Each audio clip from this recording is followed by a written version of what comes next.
Salut, moi c'est Joanie et je dis souvent que je suis obsédée par la Gaspésie. Peut-être est-ce que tu as vu mes vidéos passer sur TikTok où je parle de ma vie dans la région? Avec le balado, j'ai envie de pousser mes réflexions encore plus loin, puis de montrer que la Gaspésie, c'est pas toujours ce qu'on pense. Parce qu'on va se le dire, il y a encore des préjugés qui circulent par rapport à la région. Mais la Gaspésie, c'est surtout un endroit unique à cause des gens qui l'habitent. Donc si ça t'intéresse, embarque avec moi et mes invités, on va te faire le tour. Je te promets qu'on n'ira pas trop vite, il y a trop de belles choses à voir et de beaux mondes à découvrir quand on prend notre temps. Bienvenue en Gaspésie avec Joanie.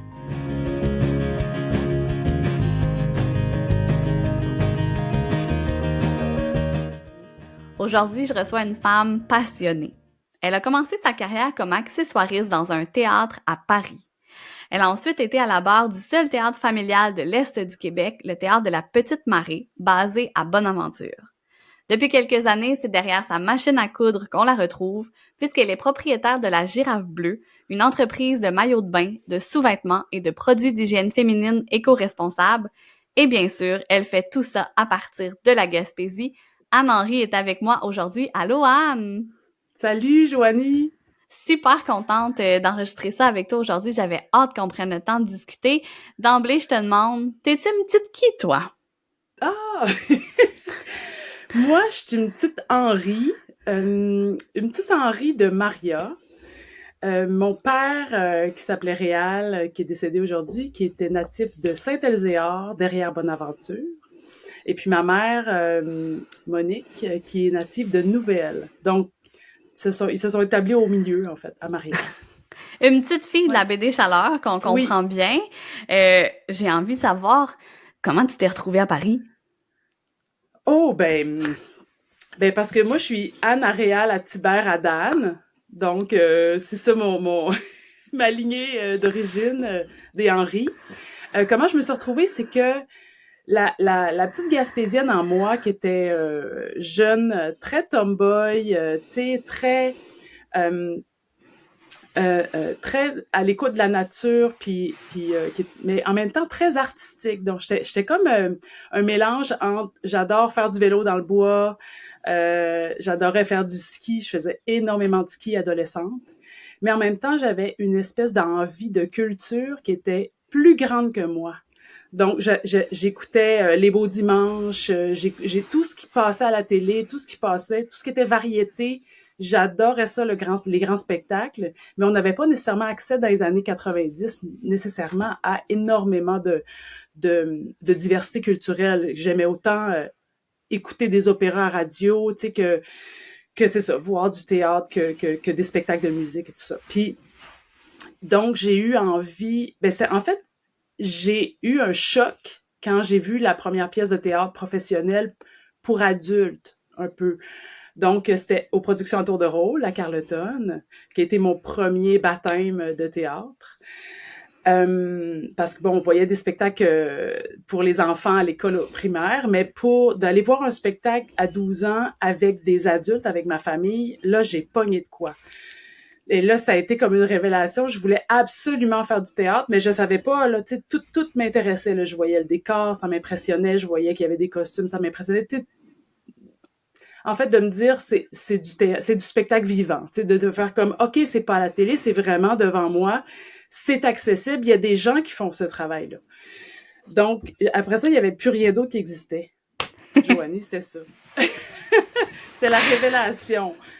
Ah, mais Donc, ce que je trouve beau dans ce que tu viens de dire, là, puis je tiens à mentionner, c'est des fois, on oublie à quel point la présence de théâtre, comme le théâtre à tour de rôle, par exemple, joue un rôle tellement important dans l'éveil chez nos jeunes et nos moins jeunes par rapport à la culture. Tu sais, le fait d'avoir ce théâtre-là à proximité, ça t'a permis de te familiariser déjà à l'adolescence avec ça. C'est merveilleux là, de voir que ça plante une petite graine, puis que dans ton cas, c'est devenu un pas pire arbre, là.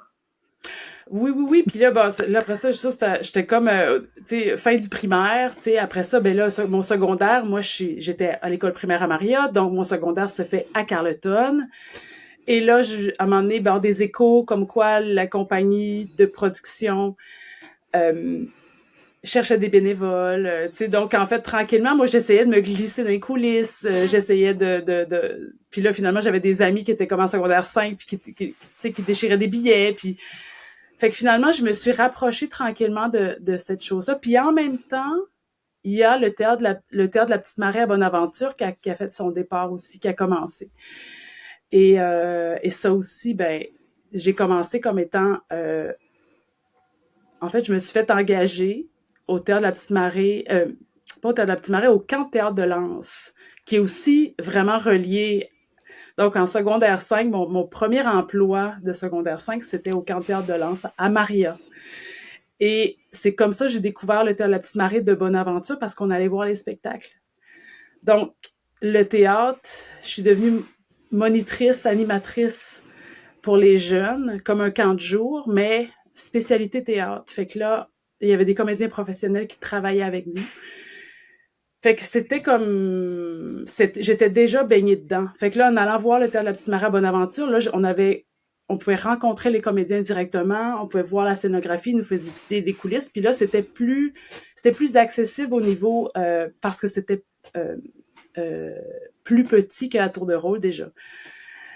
Et ben, aussi, avec les plus vieux, on allait voir les spectacles de la Tour de Rôle, puis avec les plus jeunes, on allait voir les spectacles de la Petite Marie. Fait que là, j'étais comme, OK, là, j'ai ces deux compagnies-là chaque côté de moi, puis je veux faire ça dans la vie. Fait que il y a une des comédiennes qui s'appelle Isabelle Hubert, qui est autrice de théâtre, qui est auteure dramatique, qui habite à Québec et qui est native de New Richmond.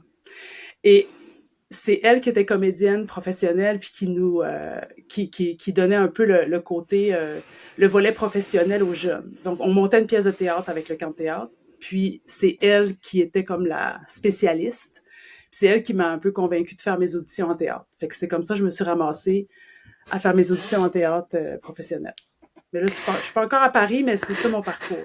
Oui, mais quand même, moi je trouve ça vraiment intéressant justement d'entendre comment t'expliques d'avoir baigné déjà dès l'enfance, dès l'adolescence dans le milieu théâtral, même en étant en Gaspésie, parce que c'est des choses que les gens réalisent pas qu'on a dans la région. Tu sais, il y a encore beaucoup de méconnaissances trop en lien avec le milieu culturel. Puis là, tu montres bien que c'était présent pour toi, puis t'es allé jusqu'à étudier en théâtre, mais pour ça, t'as dû quitter la région, de ce que je comprends, parce que ça s'apprend pas ici.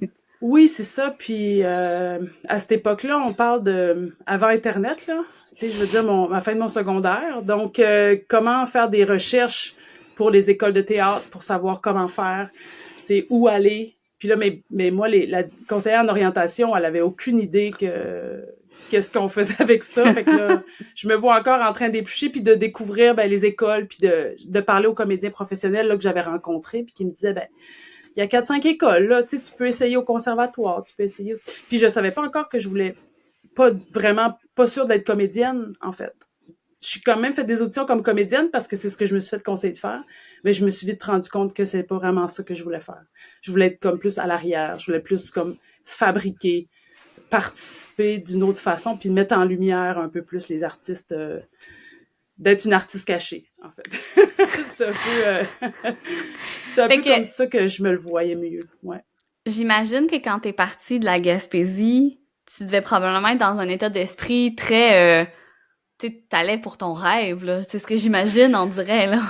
Oui, parce que c'est parce que ici, là, tu sais, je voyais que c'était accessible, on pouvait faire du théâtre, mais d'aller voir direct, tu sais, d'aller étudier, mais de partir de la Gaspésie, mais de quitter ça, j'avais vraiment envie du grandiose. J'avais envie je voulais aller à Montréal, je voulais rester à Montréal.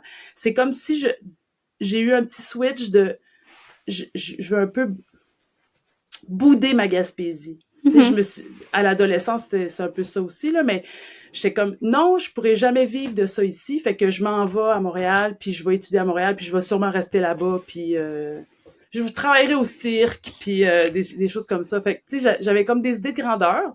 C'est ce qu'il faut faire, il faut rêver. Puis, c'est ça. Donc, j'avais plus l'intention. Mais je savais qu'il y avait quand même des gens qui pouvaient faire des spectacles ici, mais peut-être pas à temps plein, peut-être pas en vivre. Mm-hmm. C'est ça, le contexte. Fait que, tu sais, je me disais, il y avait beaucoup d'insécurité, mais en même temps, des belles choses puis du rêve, tu sais, donc... puis c'est tellement propre à la fin du secondaire, l'adolescence, le début de la vie adulte, de vouloir je veux dire, on est plein là qui est parti de la région, moi compris, en disant je reviendrai jamais ici, il y a rien pour moi. Puis finalement, la vie nous fait découvrir plein d'autres choses, mais c'est très correct d'aller découvrir plein d'autres choses ailleurs aussi. Puis c'est très correct aussi qu'il y en a qui reviennent pas, mais qui restent quand même attachés d'une façon ou d'une autre à la Gaspésie. Donc, dans ce que je comprends, t'es parti étudier en ville. Puis même ça, c'était pas assez grandiose. Il a fallu que tu traverses l'océan pour trouver du grandiose. Oui, c'est... j'ai commencé par Saint-Hyacinthe. J'ai fait 3 ans à Saint-Hyacinthe, puis après ça, j'ai fait 3 ans à Montréal. Puis à Saint-Hyacinthe, ils envoient des stages. En fait, les finissants, ils les envoient en France pour faire des stages dans un magnifique théâtre qui s'appelle le Théâtre de Bussan. Le Théâtre du Peuple à Bussan. Puis c'est un magnifique théâtre dans la forêt, dans les Vosges, avec une énorme porte coulissante qui ouvre sur la forêt. C'est magnifique. L'arrière-scène, c'est une énorme porte. C'est d'une beauté. Donc, je suis allée, mais j'ai pas fait la partie stage. C'est des amis qui sont allés, fait que je suis allée les voir là-bas parce que je voulais absolument faire ça. Puis, j'ai rencontré mon amoureux, et c'est comme ça que je suis partie en France, surtout. C'est par l'amour, en fait, qui m'a amenée là-bas. Puis, pendant 7 ans, j'étais en France à travailler dans un théâtre national à Paris. Ouais. C'est quand même un bel accomplissement, j'imagine, pour la petite fille qui rêvait de théâtre dans les années 90 en Gaspésie. Qu'est-ce qui fait qu'à un moment, t'as entendu l'appel de la Gaspésie pour revenir? Écoute, Joanie, la Gaspésie est jamais sortie de moi parce que tous les étés de ma vie, j'étais en Gaspésie. Pendant que j'étais à Montréal, je revenais tous les étés. Donc, j'étais engagée par le Théâtre de la Petite Marée.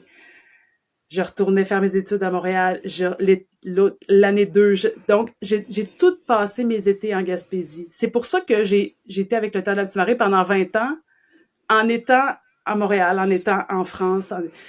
Donc, même quand j'étais en France, là-bas, j'avais un emploi, puis ça finissait le début juin, et là, je revenais. Je revenais voir ma famille, je revenais voir ma rivière, je revenais voir ma montagne. Et j'ouvrais la fenêtre dès que j'arrivais à Sainte-Flavie. Puis, j'avais besoin, tu sais, fait que là, j'étais avec ma famille au bord de la mer. Donc, le Théâtre de la Petite Marée, c'est un théâtre qui était sur le camping à Bonaventure. Fait qu'il faut dire que je vivais tout mon été dans une roulotte, sur le bord de la mer, avec des comédiens, avec un magnifique café acadien au bout de des bateaux autour de moi, puis des pêcheurs, puis des touristes. Puis j'avais l'impression de vivre mes étés chez moi en vacances, même si je travaillais. Fait que c'est dichotomique un peu, là, et ça, c'est la Gaspésie qui m'entourait. T'sais. Puis là, après ça, je refaisais mon sac, puis je retournais en France vivre ma vie de Française. Puis après ça, je revenais. Fait que ça a toujours... la Gaspésie n'est jamais sortie du tout de moi, puis chaque été, j'étais ici. Fait que c'est juste comme un jour, quand j'ai eu l'appel de la famille, encore, donc quand j'ai eu mon premier enfant est né là-bas. Mais l'été d'après, on était encore de retour. Fait que avec le deuxième enfant qui arrivait à un moment donné, ben on a dit, est-ce qu'on va s'établir en Gaspésie? J'ai l'impression que la famille a besoin de s'ancrer plus ici. Donc, c'est comme ça que je suis revenue en 2010, tout simplement. Je vois beaucoup d'échos dans mon parcours parce que je suis revenue exactement après avoir eu mon premier enfant. Tu sais, c'est mon premier enfant qui a fait la prise de conscience de me dire, mon Dieu, mais qu'est-ce que je fais à ne pas élever cet enfant en Gaspésie? On dirait que c'est devenu tellement clair pour moi que c'était ici que je voulais avoir le reste de ma famille, que bon, j'étais pas aussi loin que la France, j'étais juste à Rimouski, mais quand même, je sentais ce besoin de revenir, fait que je comprends vraiment bien cet appel-là, justement. Il y a quelque chose, je pense, dans la maternité qui est tellement puissant des fois que qu'on fait des changements comme ça. Comment c'était de revenir en Gaspésie? Tu sais, tu revenais à chaque année, mais là, de revenir à temps plein, je suis curieuse parce que des fois, on a une vision, justement, qui ressemble à ce qu'on vit durant l'été, mais là, c'est pas nécessairement la même chose le reste de l'année. Puis nous, on est partis pour évoluer, mais il y a des choses qui ont évolué aussi quand on n'était pas là. Comment c'était de revenir après tout ce temps-là à temps plein? Ben, je dirais que c'était vraiment intéressant de pouvoir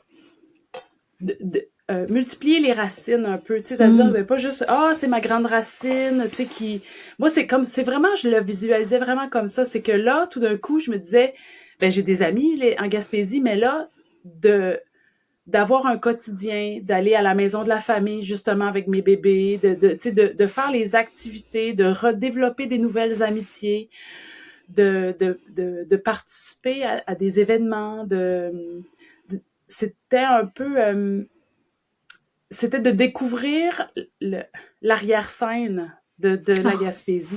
C'est de, tu sais, comme là, moi, je travaillais avec le Théâtre de la Petite Marie. Quand je suis revenue ici, là, j'ai décidé le conseil d'administration m'a nommé pour être à la direction générale et administrative du Théâtre de la Petite Marie. Donc, ils ont comme développé un emploi pour moi. Fait qu'ils ont créé cet emploi-là. Et là, j'étais à temps plein. Euh, mais tu sais, donc, j'allais voir aussi les autres diffuseurs. Tu sais, j'étais producteur et diffuseur de spectacles. Donc, j'allais au Rosec, j'allais à Rideau, donc les rassemblements d'événements culturels. Puis là, ben, je voyais mes pères. Donc, dans le fond, quand j'étais déracinée puis en France, mes pères de là-bas, là, tout d'un coup, ils n'existaient plus. Puis c'est comme s'ils valaient plus rien. Tu sais, c'était comme mon passé déjà parce que c'est ici Mm. qu'il fallait que je développe des amitiés, c'est ici qu'il fallait que je développe des réseaux de travail pour ramener la culture, ramener des belles des coproductions avec le Théâtre de la Petite Marie à Bonaventure. Puis on s'est mis à faire de la tournée, on s'est mis à faire, tu sais, à découvrir, c'est ça, puis là, à participer à la vie quotidienne ici aussi. Ça a vraiment changé beaucoup de choses. Puis ça m'a fait vraiment beaucoup de bien. Puis là, je me sentais vraiment revenir. Puis j'aimais le parcours que j'ai eu, mais je trouvais ça important pour ma famille de rester ici puis de développer ça. Mm. Je trouve ça tellement beau la façon que tu l'exprimes, Merci. justement, de découvrir l'arrière-scène. Je trouve que c'est un beau clin d'œil.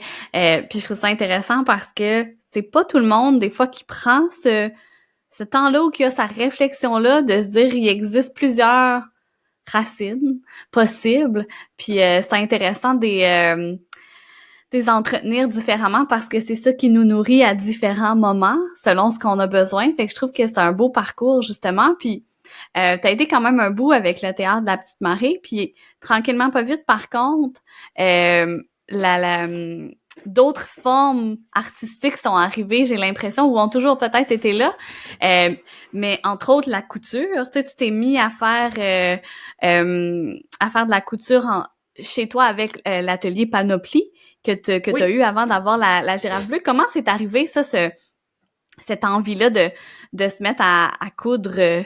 Je comprends qu'en étant dans le milieu théâtral, t'as toujours eu à faire ça, mais là, de Oui. l'amener dans ton quotidien, ça a-tu toujours été là? J'ai toujours fait de la réparation. Ma machine à coudre était toujours pas mal ouverte, là. Tu sais, réparation de mes propres habits, me faire des choses. Tu sais, ça a toujours été là par les costumes que j'ai fait en théâtre aussi. Euh, mais là, c'était vraiment parce que mes enfants grandissaient, donc je faisais des choses pour elles. Et là, tout ce qui était c'est avec beaucoup l'éveil du développement durable. Tu sais, la conscientisation de l'environnement, d'éco-responsabilité. On parle, c'est ça, donc avant la pandémie. Donc, j'étais déjà en train de me fabriquer du papier de toilette lavable, des mouchoirs, des lingettes, des tampons démaquillants. Fait que j'ai fait ça. J'ai aidé ma fille à participer à un projet aussi de bâtir ma région qui était qu'elle a fait des lingettes. En fait, elle a dit maman, qu'est-ce que je pourrais faire? J'aimerais ça faire un projet. J'ai dit ben tu devrais faire du papier de toilette lavable. Là. Puis j'ai montré comment, puis elle a fait ça avec une de ses amies, puis ils ont gagné le premier prix de bâtir ma région. Puis c'était vraiment super. Là. Puis là, après ça, ben, elle a abandonné, elle a laissé faire. Le projet s'est terminé, puis c'est tout. Puis moi, j'étais comme, ben, c'est tellement génial, il faut continuer ça. Fait que j'ai juste continué de coudre des choses comme ça. Puis là, je me suis dit, ben, je vais me faire un petit logo, puis je vais me faire un petit ça on the side. Puis c'est ça. Là, j'ai fait une formation en lancement en démarrage d'entreprise, puis je me suis dit, ben là, je devrais faire ça. Je vais faire ça à côté, tu sais. Puis finalement, c'est là que Joëlle Grimbert de la Girafe Bleue m'a approché. Elle m'a dit, hey Anne, c'est comme complémentaire. j'ai ce projet de vendre mon entreprise, est-ce que ça t'intéresserait, tu sais? Puis j'ai fait, mon Dieu, mais c'est comme complètement complémentaire. J'ai dit, c'est sûr, parce que j'étais déjà dans les serviettes hygiéniques lavables, que j'en faisais pour moi, pour mes filles, puis je me dis, ben, go, on fait ça. On est proche de la couture, on est proche du costume, fait que c'était comme naturel, ouais. Fait que c'est comme ça que la girafe bleue est arrivée dans ta vie. Exact. On t'a approché Ouais. pour reprendre cette entreprise-là qui aujourd'hui a fusionné avec ce que tu faisais dans le fond, là. Oui, parce que Atelier Panoplie, ça a été... j'ai pensé que ça allait être une entreprise en soi. Ça l'a été tellement pas longtemps que c'est devenu un projet. C'est devenu... J'ai déjà... Justement, par principe d'éco-responsabilité, je me suis dit, ben, j'ai pas le goût de jeter toutes mes étiquettes, mes autocollants, tout le branding que j'ai fait autour de ça, fait que ça va devenir juste une catégorie ou une collection zéro déchet de la girafe bleue. Fait que c'est comme ça que j'utilise encore puis certaines choses. Puis je fais aussi des coussins de méditation avec toutes mes chutes de tissu. Ben, mes étiquettes sur ces coussins-là, c'est Atelier Panoplie parce que... Puis je justifie dans les marchés publics quand je le fais parce qu'il y a comme deux logos, mais c'est ça, c'est comme celui-là que j'ai le goût de laisser partir tout doucement là, quand j'en aurai plus, mais c'est vraiment... c'était pour moi le côté... ben c'est ça, développement durable, éco-responsabilité, l'hygiène lavable, de prendre soin de la planète, de réutiliser. Pour moi, ça fait vraiment, vraiment partie de mes valeurs profondes. Fait que c'est là. Est-ce que ça a toujours été là? Oui, ça a toujours été là. J'ai toujours fait attention à tout, tu sais, ce que j'ai besoin, à mes vêtements, à les réparer avant de jeter, d'acheter dans les friperies. Ça a toujours été là. Les couches lavables, mon enfant, quand j'étais en France, elle a eu des couches lavables. Donc, on parle de 2006-2007, là. Ça fait vraiment longtemps, puis ça a toujours été mon mode de vie. C'est un mode qu'on entend de plus en plus dans les dernières années, là, mais que je comprends que a toujours été là, mais qu'on en entendait moins parler, j'ai l'impression. Puis là, depuis un bout, c'est devenu, je vais le mettre entre des gros guillemets, là. Je vais dire à la mode, là, mais c'est plus, j'ai l'impression que les gens sont plus conscientisés puis ils vont plus en parler. Fait que ça va faire qu'il y a plus de compagnies qui vont embarquer dans ce virage-là, si je peux dire. Mm-hmm. Mais toi, je comprends que ça a toujours fait partie de ton quotidien, fait que je comprends que c'était pas un défi nécessairement de penser à des produits à développer, dans le sens que c'était des choses que tu faisais déjà naturellement, là. Tu le disais, tu le faisais déjà pour tes filles, pour toi, des produits d'hygiène, par exemple. Fait que c'était très naturel, là, de reprendre tout ça. Ben oui, comme des petits sacs à fruits pour aller à l'épicerie, des petits sacs réutilisables, tout ça, faisait déjà toute partie de mon quotidien, là. Donc, faut juste continuer, puis faut juste comme continuer de faire d'éducation, en fait. C'est vraiment par le partager, puis là, tout d'un coup, ben c'est ça, puis là, ça bump à d'autres générations aussi, là, la génération de nos parents, qui sont pas là-dedans, qui étaient dans la consommation, ben là maintenant, tout d'un coup, ils ont une petite conscientisation, puis oui, ils prennent des tampons démaquillants pour ça, puis je trouve ça beau, là, je rencontre beaucoup de gens dans les marchés publics qui me partagent énormément de leur façon de faire, là, c'est le fun.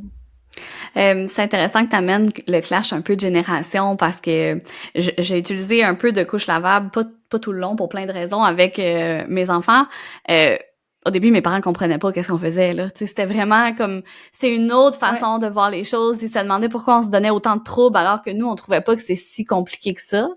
Puis encore aujourd'hui, nous, on a du papier de toilette réutilisable à la maison. En fait, on a profité du fait de quand on est revenu en Gaspésie, on s'est dit, on change déjà toutes nos habitudes parce qu'on change de maison, aussi bien implanter une nouvelle habitude. Donc, quand on est revenu en Gaspésie, on a fait le switch. Puis aujourd'hui, ça fait juste partie de notre routine de laver 1 ou 2 fois par semaine le petit bac. La même chose qu'on lave les débarbouillettes puis qu'on lave les serviettes. Exactement. Mais je le vois encore, là, que les gens, des fois, ils sont surpris, ça vient les chercher parce qu'ils comprennent pas ou ils imaginent ça pire que c'est, mais moi, mes enfants, mettons, qui ont grandi avec ça, pour eux, c'est rien de compliqué là-dedans, là. C'est vraiment comme un changement de mentalité, de façon de voir les choses, là.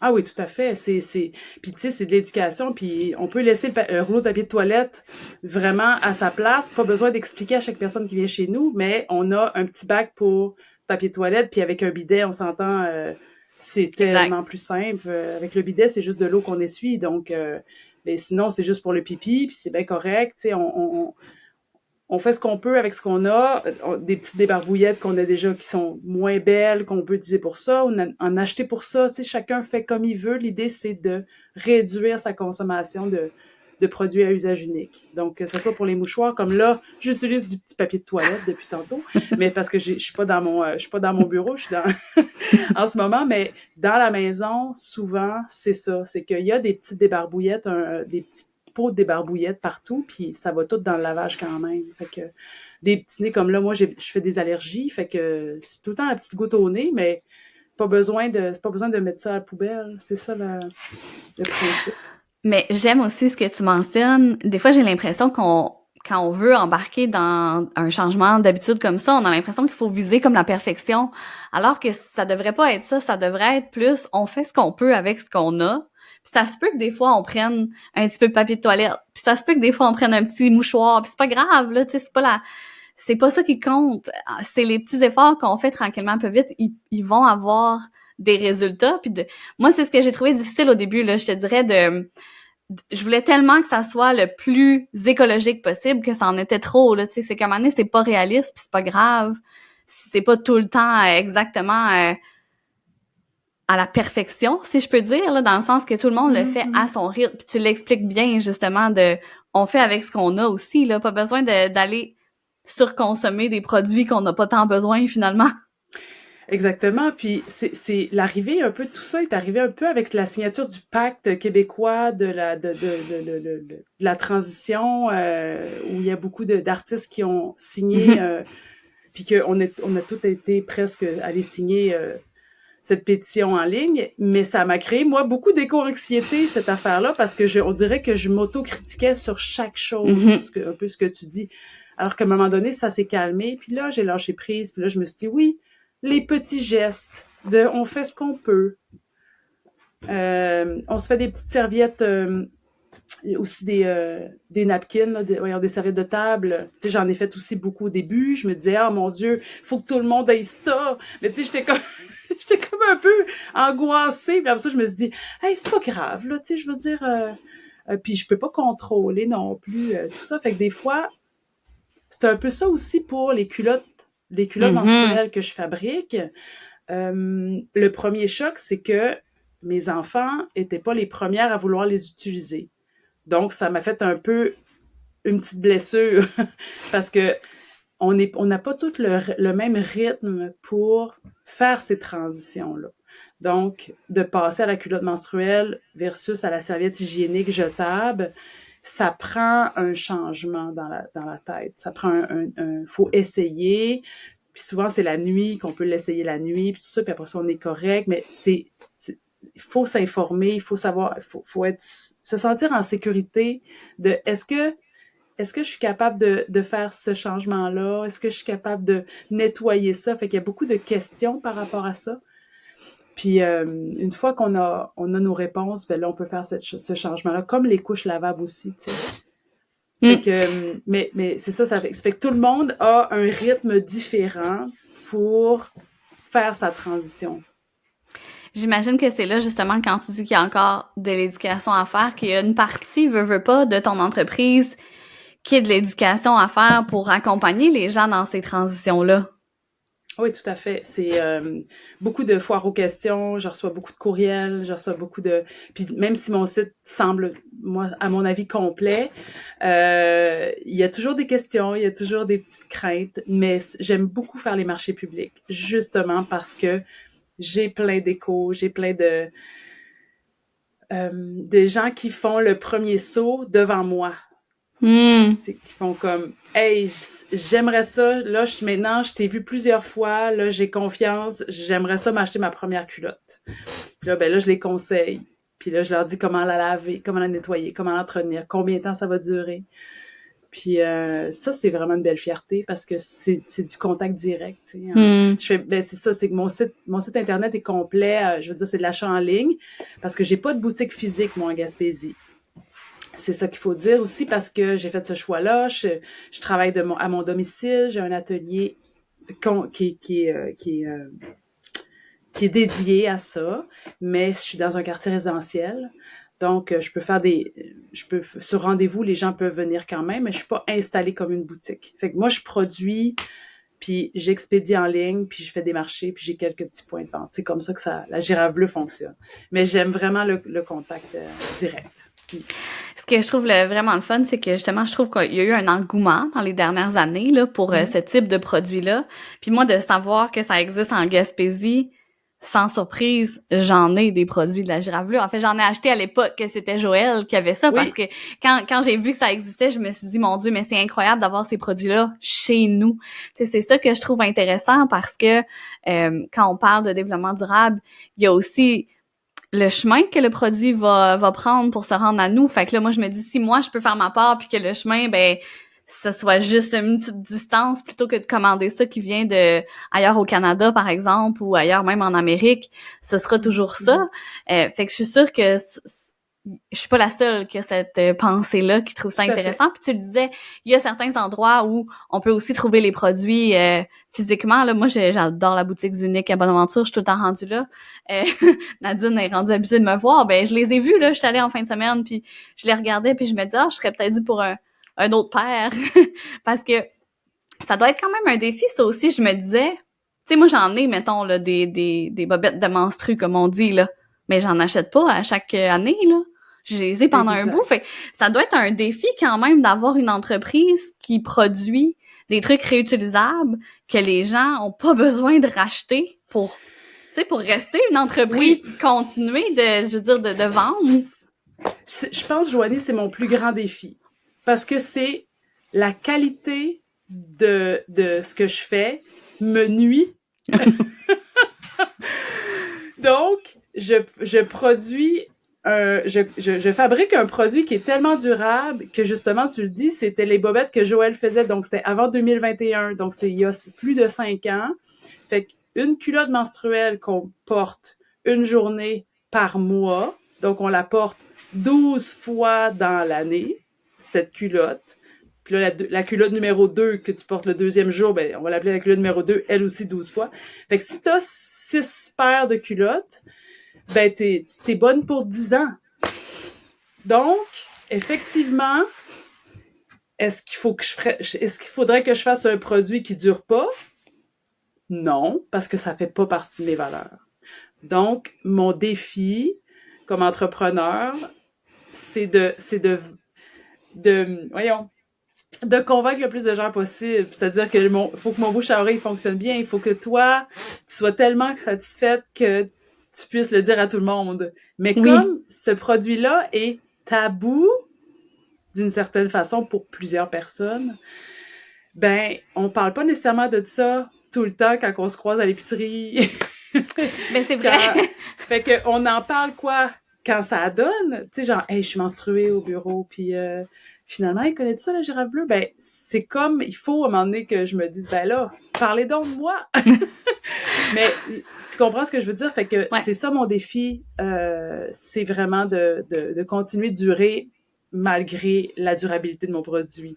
Ouais. Ah oui, puis je comprends, c'est comme je veux dire un servicieux dans le sens qu'il n'y a pas de début puis il n'y a pas de fin, là, dans le sens que, comme tu dis, tu vas pas produire des produits de moins bonne qualité pour vendre, mais en même temps, si tu veux que ton entreprise continue, fait je comprends, là, ce défi-là, justement, d'aller trouver de nouvelles personnes, puis ça peut passer à travers les gens qui ont déjà acheté des produits ou qui sont, tu sais, qui comprennent le principe puis qui connaissent que ça existe, justement, tu sais, comme moi j'en parle, mais tu sais, c'est pas tout le monde qui est à l'aise de parler de ça. Moi, je suis genre à parler de ça avec des amis parce que je trouve que c'est important. Je trouve que c'est important aussi d'en parler aux plus jeunes, tu sais, quand on a des enfants ou des adolescents, de pouvoir les sensibiliser puis leur donner le choix, justement, de les accompagner aussi dans ce qui est réaliste comme choix puis comme transition pour eux, mais de savoir que ça existe en Gaspésie, je trouve que c'est un plus incroyable. Puis c'est pas la seule chose que tu fais aussi des maillots de bain. J'ai envie de savoir Oui! comment c'est arrivé l'idée de faire des maillots de bain gaspésiens? Ben, c'est parce que Joëlle en avait quelques-uns, elle en avait fait quelques-uns. Elle avait des super belles photos. Puis, je trouvais ça vraiment intéressant parce que c'est proche du corps aussi. Fait que c'est pas comme si je me mettais à faire des tucs. C'est très proche, le maillot de bain, le sous-vêtement. Je pouvais réadapter mes patrons. Fait que j'avais le goût de faire... parce que pour deux façons. Un, le côté défi de cette matière-là est différente. Bon, c'est pas du coton bio, c'est pas du bambou, fait que c'est pas une matière qui est renouvelable. On s'entend s'il y a forcément du polyester, du nylon, donc mais pour qu'il puisse tenir. Mais je voulais trouver des matières quand même le plus proche possible, fait qu'ils sont faites avec des bouteilles de plastique recyclées. Donc, il y a ce volet-là. Donc, j'avais ce défi technique-là, la fabrication. Puis, d'un autre côté, il fallait que je diversifie un petit peu mes produits. Puis, en Gaspésie, il n'y a aucun fabricant de maillot de bain. Donc, je me suis dit, ben là, c'est moi qu'il faut qu'il fasse ça. Donc, je me suis dit, ben si Joëlle, elle l'a fait, puis donc j'avais quelques petits patrons à elle, mais là, j'avais le goût de développer le meilleur maillot de bain. T'sais. Donc, j'ai travaillé pendant 3 mois dans mon atelier en parallèle à faire ce travail-là. J'ai engagé une patroniste parce que là, j'avais besoin de m'assurer que c'était super, que c'était parfait. Il y a une trentaine de femmes qui sont passées dans l'atelier que j'ai mesuré de toutes les façons, de tous les corps possibles, de toutes les formes possibles, des grandes, des longues, des minces, des rondes, des petits dos, des grands dos. C'est tellement le fun parce que j'ai fait comme ce travail-là pour faire un maillot qui est ajustable, qui enveloppe tous les corps, qui va jusqu'aux tailles fortes, des ados au 3XL. Donc, autant pour la culotte que le haut. C'est pas des maillots de bain pleins. C'est des maillots de bain, c'est des bikinis qu'on peut interchanger. Pas comme ça. Le bas va pas en haut, mais je veux dire qu'on peut changer de couleur, qu'on peut, justement, quand on a une plus petite poitrine avec des grosses fesses, on peut prendre des grandeurs différentes. Comme ça, j'ai plus de chances de couvrir le corps de cette façon-là. Et puis, ça a fonctionné. Ce qui est hallucinant, c'est que j'ai vendu la première année des maillots de bain en ligne sans retour. Donc, comme, tu sais, moi, je m'imaginais même pas acheter un maillot de bain en ligne, alors que c'est ça que je faisais. Donc, je me suis dit, on va voir. Mais avec la charte de taille, les gens pouvaient se mesurer, pouvaient être accompagnés en ligne, pouvaient m'appeler s'il y avait un problème. J'ai eu aucun retour. C'est hallucinant. J'ai peut-être eu un, là, tu sais, mais pour changer la taille, problème, mais sinon, non, je suis vraiment contente. Et encore là, Joanie, l'année 2, moins de ventes, l'année 3, moins de ventes, parce que les gens, ils ont leur maillot, il est durable, ils l'aiment. Donc là, maintenant, ben, c'est ça. Il faut exporter. Oui, il faut partager la bonne nouvelle. Il faut partager la bonne nouvelle. Ouais. Ça fait partie, on l'a nommé, d'un de tes défis, justement parce que le produit est tellement durable. Est-ce qu'il y en a d'autres, des défis? Là, j'imagine que tu dois en vivre un pas pire avec, à l'heure où on se parle, il y a quand même une grève. Je sais pas si elle est finie, là, je suis pas trop les nouvelles, mais... La grève de poste. Oui. La grève de poste, quand tu vends en ligne, ça rajoute un petit casse-tête assez gros, là. Assez gros parce que j'ai des produits qui se mettent dans des petites enveloppes, fait que ça coûte pas grand-chose les poster. Alors que là, ben là, ça devient comme un colis en soi pour une petite bobette qui rentre dans une petite enveloppe. Donc, on se dit que c'est temporaire, que ça va se régler, mais bon, c'est un défi supplémentaire. Des fois, je peux demander je demande à des clients, est-ce que vous êtes pressés? Parce que là, la grève, elle est comme par région, mais sauf que là, c'est pas encore notre région. Moi, je reçois toujours rien, là. Fait qu'ils disent pas non plus c'est où, ça part de où, ça va où, ça s'arrête quand. Fait que oui, ça, c'est un défi. Fait que j'ai quand même des transporteurs complémentaires, mais c'est un peu plus cher pour le client. Fait que c'est plate, je peux malheureusement pas non plus payer tout ça moi-même, là. C'est ça. Fait que j'ai une baisse de vente à cause de la grève, effectivement. Depuis la pandémie aussi, il y a des fournisseurs qui ont arrêté leurs activités. Donc, tu sais, des beaux fabricants de tissus qui ont décidé d'arrêter parce que c'était trop difficile. C'est un des grands défis aussi, c'est qu'on est un peu tributaire de super compagnies canadiennes qui fabriquent des tissus, puis que tout d'un coup, si ça s'arrête, on est mal. Faut travailler 2 fois plus fort, trouver d'autres affaires. Là, ça nous coûte plus cher, on peut pas augmenter les produits plus vraiment au niveau des prix. Puis la concurrence internationale, parce que des culottes menstruelles, il y a 10 ans, tu sais, le girafe bleu va avoir 10 ans, là. Donc, et il y a 10 ans, il n'y en avait pas chez Simons ni chez La Vie en Rose, des culottes menstruelles, tu sais. Puis aujourd'hui, ben c'est ça. Ils font fabriquer très loin, avec peu de matière renouvelable. Donc, c'est sûr que ces culottes-là sont moins chères. C'est ça ma concurrence, c'est ça qui est difficile, c'est ça mon plus grand défi. Mais justement, je pense que de donner confiance à mes clients, puis de faire confiance au bouche à oreille, parce que c'est des belles matières, c'est du tissu écologique, biologique, puis que justement le confort, la durabilité d'un produit local, j'ose croire qu'on va continuer de s'auto-encourager puis d'acheter local. Puis j'ai des commentaires que ceux qui achètent justement en ligne en Chine des culottes menstruelles, ben ils reviennent aux miennes de toute façon parce que ils se voient bien que la qualité est pas là. T'sais. Puis les marchés publics, déplacez-vous parce que vous pourrez toucher ces matières-là, vous pourrez voir, toucher, poser vos questions. T'sais.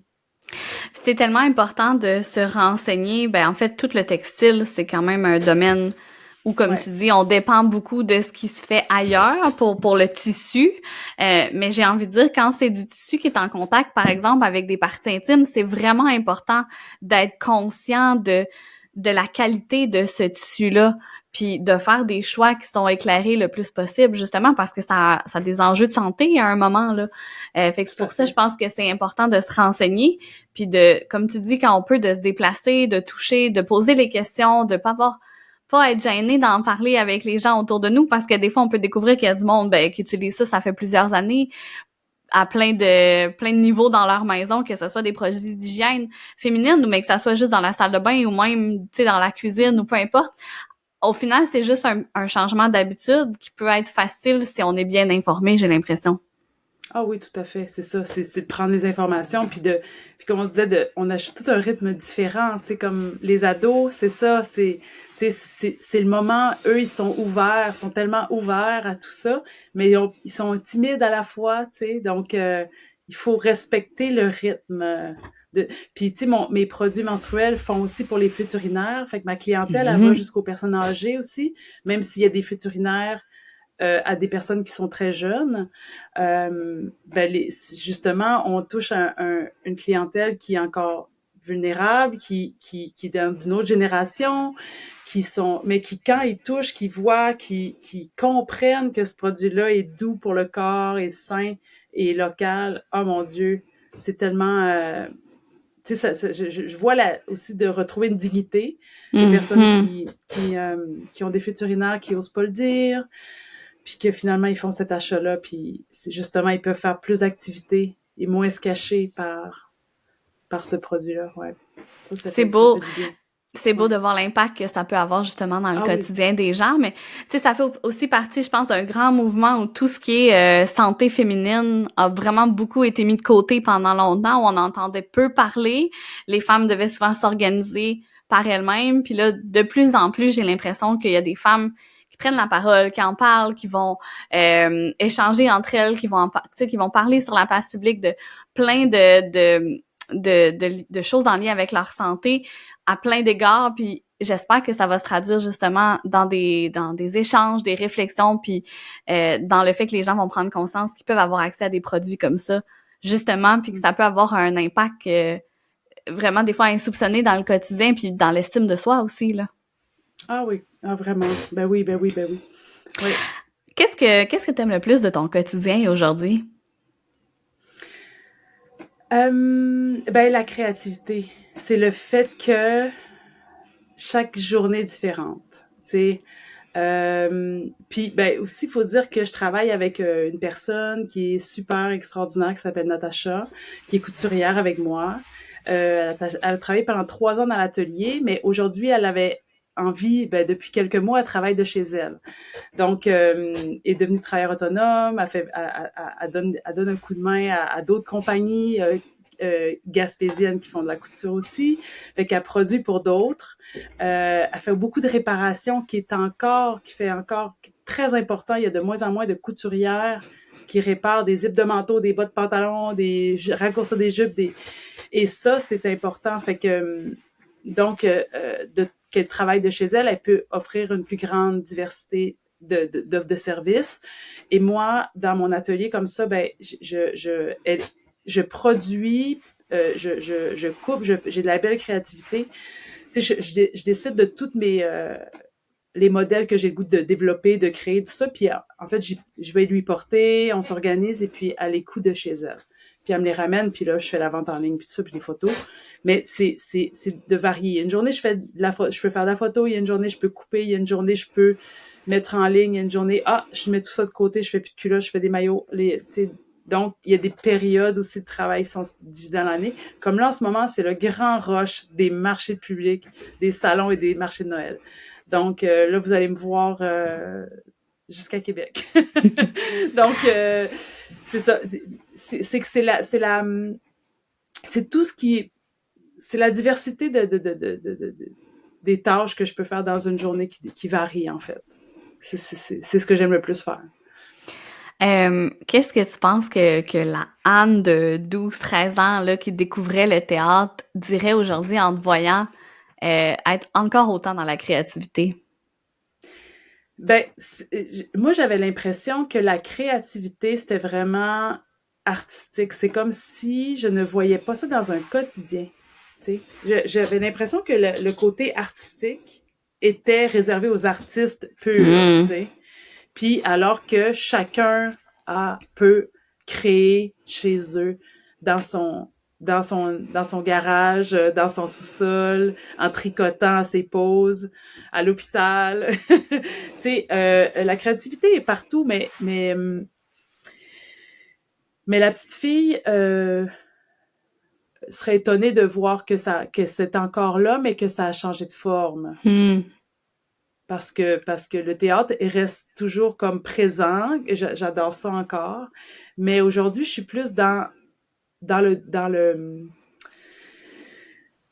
la fabrication d'un produit qui touche plus dans le quotidien, dans le corps, dans l'être. Ça me fait vraiment du bien de savoir que j'ai un impact comme ça sur le quotidien des gens, alors que c'est important aussi de se divertir avec les arts, mais que moi, mon approche est vraiment reliée au corps. Ouais. Je trouve ça beau de voir cette évolution-là. Puis, je sais pas, ça me faisait réfléchir aussi à quel point, tu sais, dans l'histoire, mettons, le savoir textile, il a toujours été là chez les femmes, mais on l'a souvent relégué un peu au passe-temps ou, tu sais, on parle d'artisanat, par exemple, comme si c'était moindre. Des fois, je me pose la question, tu sais, on parle pas ça, mettons, pour la mécanique, là, on considère pas que c'est un petit passe-temps à côté. Alors que je trouve que c'est tellement puissant. Tu sais, juste la façon que t'en parles, à quel point c'est important dans le quotidien des gens. Puis, on dirait, je sais pas, on dirait que ça me rend vraiment reconnaissante de toutes celles qui, avant moi, ont appris ce savoir-là puis l'ont transmis. Tu me faisais réaliser tantôt, c'est vrai, il y a tellement moins de monde qui sont capables de réparer des choses. Moi, j'ai la chance d'avoir 2 parents, mon père et ma mère, qui font de la couture. Mon père, il s'est plus spécialisé, mettons, avec le cuir, tu sais, des vieilles machines. Il fait ça juste pour le plaisir. Ma mère a fait un cours de couture à l'époque parce que c'est ça qu'il fallait qu'elle fasse, parce qu'elle avait pas beaucoup d'autres choix. Puis, fait que j'ai grandi, moi, avec des parents qui ont toujours réparé tout. Puis j'ai pris ça pour acquis que c'était comme la norme, mais c'est vraiment pas la norme, là, de ce que je réalise. Puis il y en a de moins en moins. Fait que, tu sais, moi, je trouve ça beau de te voir être dans ce domaine-là, puis tu sais, de créer des produits qui sont durables, de continuer de transmettre cette importance-là, de prendre soin des choses. Je sais pas, je trouve ça beau, on dirait. Mais tu sais, comme je te disais, j'aime beaucoup aller dans les friperies, les marchés aux puces. Vous allez me croiser souvent dans ces endroits-là. Puis des fois, je trouve un vêtement, je tombe en amour avec, je le prends, je l'achète, il coûte presque rien, je le répare, je le donne à des gens. Tu sais, je vois les personnes, parce que c'est mon côté costumière, je vois les personnes, je vois cette amie-là dans cette robe-là. Je la prends, je lui offre. Tu sais, mais aussi, je prends quelque chose que je trouve qui est beau, puis je le répare, puis je le donne. Tu sais, c'est comme viscéral, tu sais, réparer, puis c'est ça, les vêtements. Puis tu sais, on a l'impression que des fois, notre chandail, tu sais, c'est pris pour acquis. C'est un peu ce que tu disais, tu sais, on s'achète un T-shirt au magasin, mais je veux dire, c'est vrai qu'aujourd'hui, quand c'est fabriqué très loin, dans des grosses usines, ça n'a pas la même impact. Mais c'est pour ça que quand je vends mes maillots de bain dans les marchés publics, les gens, ils ont l'impression que c'est quelqu'un en Chine qui les a faites. Parce on s'imagine pas qu'il y a quelqu'un ici qui fait ça. Fait que puis dans les salons d'artisanat, justement, où il y a on va dire des savoir-faire ancestraux, puis tout ça, puis de la vannerie, puis de la poterie, puis du tressage, puis des bijoux. Quand moi j'arrive avec des bobettes menstruelles, là, ben ça fait quand même un choc. Il y a quand même du monde qui font comme « Hein? Des costumes de bain? Hein? Des bobettes? » puis ben c'est ça, les gens ils ont un petit recul, puis finalement si j'ai réussi à les apprivoiser ou à aller les chercher, ben là des fois j'ai des surprises, puis tellement des belles discussions. Mais c'est ça, le produit des fois qui peut être tabou, ben il faut accompagner, éduquer. Ça fait partie de mon travail aussi, tu sais. Ah, moi, je t'entends parler, puis on dirait que j'ai le goût de sortir ma machine à coudre. En même temps, moi, j'ai vraiment pas le talent que tu parles de voir un vêtement sur quelqu'un, là, mais comme vraiment pas. J'ai toutes les bonnes intentions du monde, mais pas la capacité à le rendre tu sais, avoir un produit final, mais je me dis peut-être qu'un jour, ce sera là. Je l'ai encore, ma machine à coudre. Moi, ma mère, quand on est parti de la maison à ma soeur puis à moi, elle nous a acheté une machine à coudre. Est-ce que je m'en suis déjà servie? Ça serait mentir de dire oui, mais je l'ai encore. Tu sais, j'ai jamais été capable de m'en débarrasser.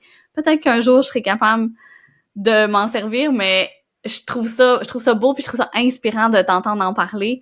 Vraiment hyper intéressant. Qu'est-ce qui s'en vient avec la girafe bleue là dans les prochains mois ou les prochaines années? Ben, attends, je vais répondre à quelque chose avant parce que ça m'a inspiré quelque chose.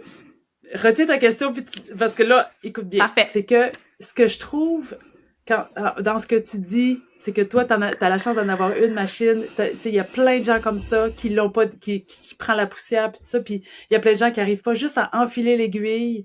Tu sais, de prendre le temps de prendre soin de nos vêtements. Tu sais, la planète va tellement aller mieux.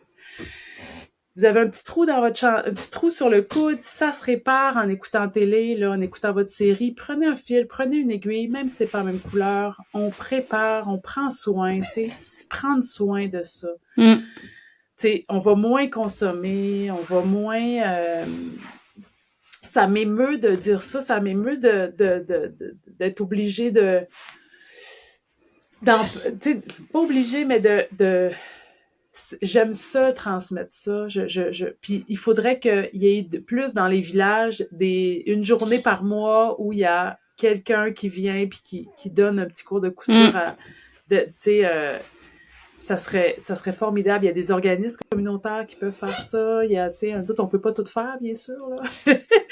Moi, j'aimerais bien avoir une petite coop, là, de début de couture, mais je pense qu'il faut continuer de réparer nos choses ou de les faire réparer, tu sais. Ça serait vraiment l'avenir aussi. J'ai envie de faire du pouce sur ce que tu dis parce que moi, ça fait quelques années que je vais dans les friperies, j'adore ça, mais c'était pas une habitude que j'avais, dans le sens que moi j'ai grandi justement avec l'idée de, tu sais, on est dans la facilité, on est capable d'acheter nos choses, puis même que c'est quasiment valorisé là de se dire on achète des vêtements neufs, alors que un moment donné, j'ai eu cette réflexion là de me dire j'aurais les moyens de l'acheter neuf, mais j'ai pas envie de l'acheter neuf parce que je sais que l'impact que ça peut avoir, c'est ça qui est important pour moi. Fait que, tu sais, Ouais. pour moi, c'est ça. Puis, justement, là, je suis allée en fin de semaine à Bonaventure. Je suis allée faire un tour au marché aux puces et j'ai acheté des tasses là, pour la cuisine. Puis, je disais à mon conjoint en revenant, tu sais quoi, la prochaine fois qu'on va se dire notre set de vaisselle, il commence à être cassé un peu, pourquoi on va pas faire un tour au marché aux puces avant d'acheter neuf? C'est important d'avoir cette réflexion-là, mais on n'a pas grandi ni un ni l'autre avec cette réflexion-là. Fait que c'est comme, faut vraiment le réapprendre puis l'essayer tranquillement, pas vite. Mais je me dis, plus qu'on va être de gens à avoir ces réflexions-là, à en parler, à échanger avec les gens autour de nous. Ma plus grande fierté aujourd'hui, c'est quand les gens me disent, c'est donc bien beau ce que tu portes, puis je réponds, merci, ça vient du marché aux puces. Tu sais, je suis vraiment contente parce que j'en trouve plein de belles choses, mais c'est de faire ce changement de mentalité-là tranquillement, pas vite, qui est vraiment important. Puis comme tu dis, de réparer puis de réduire le plus possible, qui va faire une différence à la hauteur de où on est rendu puis de comment on est capable de le faire, mais de pas avoir d'en parler autour de nous, parce que je sais que moi, en parlant, puis moi, c'est parce que c'est quelqu'un qui m'en a parlé, Camille, je me souviens, qui m'a parlé du marché aux puces à Caplan, parce qu'il y a vraiment un tas de merveilles là. Puis c'est elle qui m'a donné envie d'aller, puis là, je sais que moi, je vais donner envie à d'autres personnes, puis tranquillement, pas vite, à notre petite échelle, on est capable de transmettre cette importance-là. Dans mon cas, à moi, c'est parce que je veux pas acheter des nouveaux vêtements que j'y vais, tu sais. Exactement. Puis, tu sais, c'est pas une question de budget non plus, toujours. Okay? Oui, c'est ça. C'est pas parce que on gagne bien, mettons, c'est pas parce que tu gagnes bien ta vie que t'as pas d'affaires au marché aux puces. C'est une question de valeur. Ouais. Donc, moi, je préfère m'acheter des robes à 2 piastres, puis de mettre mon argent sur de la nourriture. D'avoir des bons légumes dans mon assiette, de la bonne viande de qualité. Tu sais, c'est là que je fais le rapport, tu sais. Mm-hmm. Puis, il faut faire attention aussi, parce qu'avec la fast fashion, avec les gens qui s'achètent tu sais, qui commandent en gros beaucoup de vêtements en ligne, puis qui retournent les choses, puis qui finalement, tu le mets dans sécheuse, puis ça bouloche, puis envoie ça au marché aux puces, ben finalement, le marché aux puces va se retrouver avec juste des affaires de chaîne, puis de mauvaise qualité, tu sais. Fait que ça aussi, je trouve ça dommage. C'est que j'ai peur qu'un jour, ça soit juste des mauvaises fournitures au marché aux puces, alors que quand tu t'achètes un beau chandail, mettons dans une boutique où c'est vraiment de la qualité, ben là, prends-en soin aussi. Puis à un moment donné, tu le refiles à quelqu'un d'autre. Puis il y a encore des trésors dans les marchés aux puces, c'est certain. Puis il y a des affaires comme des tasses puis de la vaisselle où justement, ça devient créatif de partir un set de vaisselle qui fit ou qui fit pas. Ou, tu sais. Donc, ouais, il faut écouter sa petite voix intérieure, faut faire des choix éclairés avec nos valeurs, puis sans jugement aussi, tu sais. Après ça, les gens, ils sont rendus là, tu sais, justement. À un moment donné, ça va faire écho. Puis effectivement, on porte pas de jugement maintenant aujourd'hui sur c'est pas des guenilloux là qui s'en vont au marché aux puces, puis que c'est pas des itinérants là, c'est monsieur, madame, tout le monde là.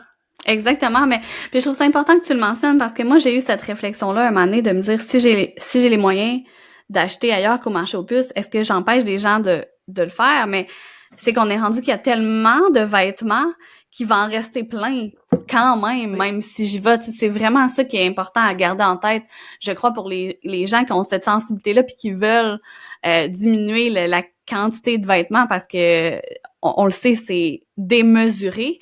Puis il y a plein d'autres, tu sais, on parle des marchés aux puces parce que c'est ce qui est le plus accessible, mais je pense aussi, mettons, à la boutique deuxième main chez Unique où, tu sais, des fois, mais justement, c'est des vêtements, tu sais, moi, je vais trouver, mettons, une robe pour un gala. Souvent, c'est là que je vais la trouver à une fraction du prix, mais c'est surtout l'idée de me dire j'ai pas eu besoin d'acheter quelque chose de neuf qui est vraiment important. Exact. Fait qu'il y a moyen de trouver plein de choses. Fait que je trouve ça vraiment intéressant qu'on ait pris le temps d'en parler. Ce que je mentionnais tantôt, c'était, et puis là je suis en train de le chercher pendant que je te parle, tu me dis tu sais ta question, puis là je me dis je l'ai mis où dans ma boîte cette question-là, mais c'est pas grave, j'en ai plein d'autres de questions. Oui, je voulais savoir les projets avec la girafe bleue. Qu'est-ce qui s'en vient avec la girafe bleue? Ah ben, j'ai une petite poche avec plein de petites idées, avec justement ce que les gens me disent dans les marchés. Donc, des produits qu'ils aimeraient que je développe. Je veux pas trop m'avancer parce que je veux pas que les gens prennent ça pour des promesses. Ouais. Parce que c'est long à développer des nouveaux projets, c'est long à développer. Comme quand je passe au maillot de bain, ça a pris 3 mois. Et on va dire qu'il y a des clientèles autour de ce que je fais qui ont des besoins aussi, puis qu'ils aimeraient que je développe des choses. Donc, je veux prendre le temps de bien le faire. Je veux... là, je travaille aussi un peu à l'école primaire. Donc, je fais un peu d'heures à l'école. Donc, je fais de la suppléance aussi. Puis ça, j'adore ça. Fait que ça prend aussi une place dans mon quotidien. Donc, les projets, là, j'ai effectivement développé des nouveaux produits, mais je vais le dire pour les hommes. Oh! Je lance ça comme ça. Ouais, on va ouais. suivre ça avec grand intérêt. Franchement, ça me semble très intéressant. Je suis déjà rendue à mes questions en rafale. Oui! Est-ce que tu as une expression gaspésienne préférée? Que t'aimes entendre ou utiliser? Somme. Ah ouais. Somme beau bateau. Somme beau bateau. Somme beau coucher de soleil. On utilise beaucoup ça dans la BD Chaleur, le somme, là, justement. Ouais, ça là, veut dire méchant, tu sais, un méchant beau coucher de soleil, ça veut dire comme un très fort beau coucher de soleil. Est-ce que t'as un endroit où tu aimes manger de la poutine en Gaspésie? Mademoiselle Maria. Mademoiselle Maria, ça reste un classique. Aussi, ouais. Un classique. Est-ce que tu as une plage préférée? La plage Anderson. À New Richmond. Mais là, en ce moment, c'est la plage... En fait, c'est la Pointe Taylor à New Richmond qui change énormément avec les saisons. Il y a des flèches de sable qui apparaissent, il y a des flèches de sable qui disparaissent. La plage change énormément et c'est beau de voir ça. Et il y a des oiseaux, il y a une piste cyclable. Pour ceux qui connaissent pas, là, les couleurs sont magnifiques. Il y a une vue sur New Richmond, il y a une vue sur Maria, sur Carleton. Ah ouais. Splendide. Moi, je me tente pas. C'est à côté de chez nous, mais c'est tout le temps différent. C'est beau. Puis il y a un skatepark. Oui, c'est ça. Ils sont vraiment en train de développer. Il y a un pump track. Il y a une, comme tu disais, il y a une piste cyclable aussi. Il y a une plage. Il y a des modules de jeu. On a accès à l'eau. La vue est incroyable. Salle de bain. Ah, tu sais, c'est fou de dire, c'est collé chez nous, là. C'est ma cour arrière, pratiquement, là. Moi, je trouve ça incroyable. Oui. Tu peux prendre un take-out, aller t'asseoir là, tu peux te balancer, tu peux faire un feu. Il y a comme un module de feu, là, je veux dire, on peut décider qu'on se fait un feu là. C'est très accueillant. Est-ce que tu as un incontournable en Gaspésie quand quelqu'un vient te visiter, par exemple, que tu dois absolument lui faire découvrir? J'en ai plusieurs. Ça dépend des saisons. Je trouve que l'hiver, il y a la grotte de glace de Saint-Edgar, qui est magnifique. Le Mont-Saint-Joseph, à Carleton. Les sentiers du Mont-Saint-Joseph. J'adore la rivière Angers, aussi à Maria, qui est magnifique, qui est splendide. Mais je parle vraiment de la baie des Chaleurs parce que c'est là que je suis. C'est mes incontournables. Tu sais, puis côté boutique, effectivement, tu le nommais, la boutique Zunique, c'est super. Il y a plein d'artisans, il y a plein de produits. Ça sent bon quand on arrive. Puis effectivement, il y a des vêtements deuxième vie. On adore. Si on a tout adoré de ce que tu as raconté aujourd'hui, où est-ce qu'on peut te suivre avec la girafe bleue? Tu es un peu présente sur les réseaux sociaux. Tu as ton site web que tu as mentionné, bien sûr. Oui. lagiravebleu.ca. Je suis un peu sur les réseaux sociaux aussi, qui est aussi un défi, de faire toute cette variété, d'être présent partout. Donc, sur Instagram, sur Facebook aussi. C'est ça. Puis mon site Internet. Puis j'ai des infolettes aussi. Donc, j'invite les gens à s'abonner à l'infolette. Il y en a seulement une par mois. Donc, je parle des nouveautés, des petits textes, puis des petits rabais surprises aussi. Anne, ça a été un grand plaisir d'échanger avec toi aujourd'hui. Merci infiniment. Merci, Joanie. C'était vraiment intéressant. C'était vraiment le fun de faire ce petit retour en arrière puis de parler aussi de la Gaspésie puis de nous. À bientôt! À bientôt! On on est déjà rendu à la fin. Merci pour ton écoute. J'espère que tu as été inspiré par mon invité. Si tu as aimé ton expérience, n'hésite pas à me laisser un commentaire ou à partager l'épisode dans tes réseaux. Tu peux aussi me suivre un peu partout sur le web ou t'abonner au balado pour ne pas manquer le prochain épisode. À bientôt!